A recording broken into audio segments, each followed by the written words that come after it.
এগিয়ে যাচ্ছে। আমি যাদেরকে দেখতে পাচ্ছি সবাই মোটামুটি আমার পরিচিতর মধ্যেই আছে। আমি একটা উৎসব করি, গাছায় রানার উৎসব। যারা কম্পিটিটর হিসাবে যান, যারা আমার সহযোদ্ধা হিসাবে থাকেন, তাদেরকে ধন্যবাদ। সেই সঙ্গে আমি একটা ছোট্ট উদাহরণের মাধ্যমে বোঝাতে যাব আজকের বই মেলা। একটা ছোট্ট গল্প করব, 2 মিনিট।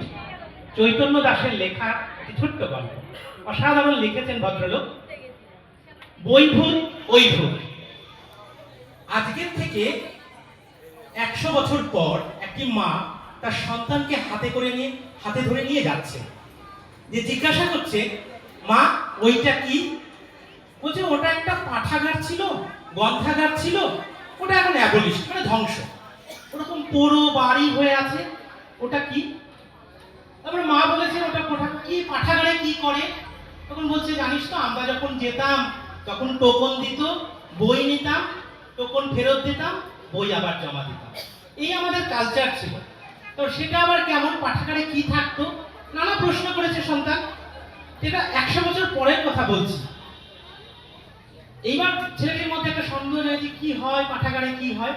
একদিন 100 বছর পর ছেলেটি বা তার বন্ধু বান্ধবকে নিয়ে ওই পাঠাগারে উদ্দেশ্যে রাত্রেবেলায় অন্ধকার ঘর গেছে। যাওয়ার পরে দুজন বন্ধুকে নিয়ে গেছে, আমি সংক্ষেপে বলছি, দুজন বন্ধুকে নিয়ে গেছে। কি দেখছে, একটা বাচ্চা ছেলে পড়াশোনা করছে। তা বলছে অন্ধকারে কি করে পড়ছে? তো ওর চোখ থেকে আলো ঝরছে। তা বলছে, এই তুমি কি করছো এখানে? বলছে আমি পড়ছি। কি পড়ো? আমরা তো পড়ি না, আমরা তো মোবাইল ল্যাপটপ এইগুলোতে দেখি, তুমি আবার ওই বই খুলে ওটা কি খুলে পড়ছো? তখন বলছে আমি বৈভূত, আমি একটা ভূত। তুমি ভূত? বলছে হ্যাঁ। কি করে ভূত হলে এখানে? তারপরে বলছে যে আমি 100 বছর আগে এখানে আসতাম, বুড়ো অবস্থায় প্রতিদিন বই পড়তাম, হঠাৎ বইয়ের চাপা পড়ে আমি মারা গেছি। তারপরে থেকে আমি এখানে থাকি, এখান থেকেই আমি পড়াশোনা করি। ওরা আশ্চর্য হয়ে গেছে, নতুন ধারণা, নতুন জ্ঞান, এই সিস্টেম আবার কি ছিল 100 বছর আগে? তখন ওদেরকে ওই বৈভূত শোনাচ্ছে যে দেখো আমাদের সময়ে এরকম করে পাঠাগারে আসতো, বই পড়া হতো, বিভিন্ন জ্ঞান অর্জন হতো, অনেক কিছু জানতে পারতাম।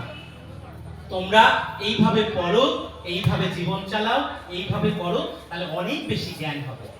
আমি সংক্ষেপে, আরো বিষয়ে বিস্তৃত ছিল বিষয়টি এরকম। আজ থেকে 100 বছর হবে না তো? চিত্তরঞ্জন দেশবন্ধু স্মৃতি পাঠাগার ধ্বংসের পথে, মানুষ বই পড়ছে না, বৈভূত বসে থাকবে না তো? এই সন্দেহ কিন্তু লেখকের মনেও, এই সন্দেহ কিন্তু আমার মনেও। আমি সকলকে অনুরোধ করব, এটা যেন বৈভূতে পরিণত না হয়, এটা যেন সমহিমায় 100 থেকে 200 বছর পর্যন্ত এগিয়ে নিয়ে যেতে পারে। ধন্যবাদ দেশবন্ধু স্মৃতি পাঠাগার, ধন্যবাদ আমার কর্মকর্তারা, অসংখ্য অসংখ্য ধন্যবাদ।